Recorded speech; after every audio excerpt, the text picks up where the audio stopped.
Cette vidéo, dénommée Budget animé, vous est proposée par l'ONG 3D dans le cadre du programme USAID Sunu Budget.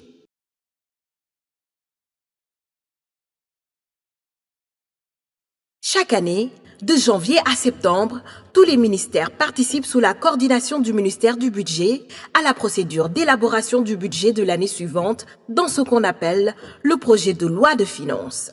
Par exemple, la préparation du budget de l'année 2016 commence dès le mois de janvier, donc 2015, par des échanges entre la direction du budget et les services des autres ministères, afin de déterminer les grandes orientations du budget.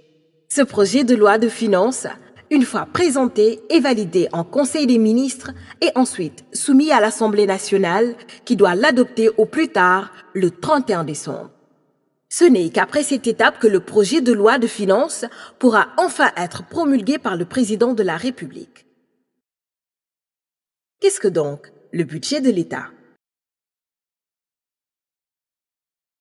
Le budget est constitué de recettes et de dépenses. Le gouvernement se demande ce qu'il aura comme dépenses, charges, où est-ce qu'il peut trouver les recettes, ressources pour les couvrir. Lorsque les revenus de l'État ne suffisent pas à payer les dépenses, il y a déficit. Le déficit budgétaire représente la partie des dépenses que les recettes n'arrivent pas à couvrir. L'État est obligé d'emprunter de l'argent pour payer ses dépenses. C'est ce qui permet à l'État d'avoir un budget dont les recettes et les dépenses sont équilibrées. D'où viendront donc ces recettes de l'État? Il y a d'abord les recettes fiscales, qui regroupe par exemple l'impôt sur le revenu supporté par les travailleurs, l'impôt sur les sociétés ou encore la TVA payée sur les biens consommés. À côté de celles-ci, il existe des recettes non fiscales, composées notamment des produits de l'exploitation du domaine de l'État et de la vente de biens et services. Par contre, pour financer son déficit de cette année, l'État empruntera des fonds sur le marché financier interne et international. Le gouvernement bénéficie aussi de ressources extérieures, comme les dons projets et legs et les emprunts projets qui sont celles non gérées par le Trésor public et qui servent à financer les projets d'investissement comme la construction de routes, d'écoles, etc. Enfin, l'État devra également récupérer le montant d'avance ou de prêt qu'il a eu à accorder à des organismes publics ou privés. Voilà, entre autres, les principales sources de recettes du budget. Voyons maintenant comment l'État prévoit de les dépenser. Généralement, les dépenses de l'État sont séparées en deux catégories. Il y a d'une part les dépenses courantes qui permettent à l'État d'assurer notamment le fonctionnement de ses administrations. Elles regroupent tout d'abord les dépenses de personnel.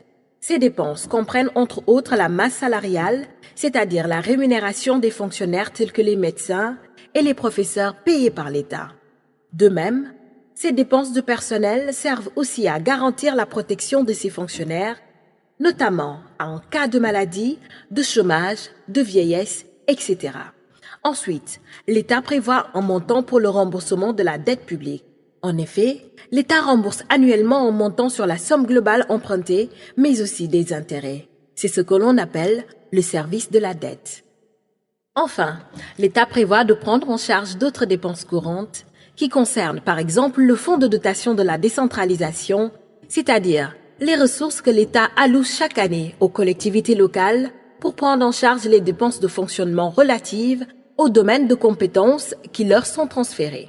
D'autre part, l'État exécute aussi des dépenses d'investissement. Par dépenses d'investissement, il faut comprendre l'ensemble des ressources qui vont directement au bénéfice de l'ensemble de la population dans le but d'améliorer leurs conditions de vie. Ces dépenses sont financées par ressources à la fois internes et externes. Selon chaque secteur, un certain nombre de ressources sont prévues pour assurer les investissements de l'État. Par exemple, dans le domaine des infrastructures, l'État prévoit les dépenses pour la construction et l'entretien des voies routières. Aussi, en ce qui concerne la santé et la protection sociale, il peut envisager dans ses dépenses de financer la construction et l'équipement des centres de santé ou encore de soutenir le programme national de bourse de sécurité familiale. En ce qui concerne l'éducation, l'État, dans son budget, prend en charge la construction des écoles, collèges de proximité, universités, etc. Enfin, il est important de retenir qu'au cours de l'exercice budgétaire, c'est-à-dire l'année d'exécution du budget, l'État peut se retrouver avec de nouvelles sources de recettes à recouvrer ou de nouveaux types de dépenses à engager. Toutefois, ces nouvelles recettes et dépenses ne peuvent être exécutées sans l'autorisation préalable de l'Assemblée nationale. Cette nouvelle autorisation passe par l'adoption d'une loi de finances rectificative, qui a donc pour objectif de corriger les prévisions de recettes et de dépenses initiales ou encore d'infléchir sensiblement, en cours d'exercice, la politique budgétaire de l'État. Le budget constitue le principal instrument de planification et de mise en œuvre des politiques publiques. Ainsi, le suivi de son processus d'élaboration et d'exécution doit intéresser chaque citoyen.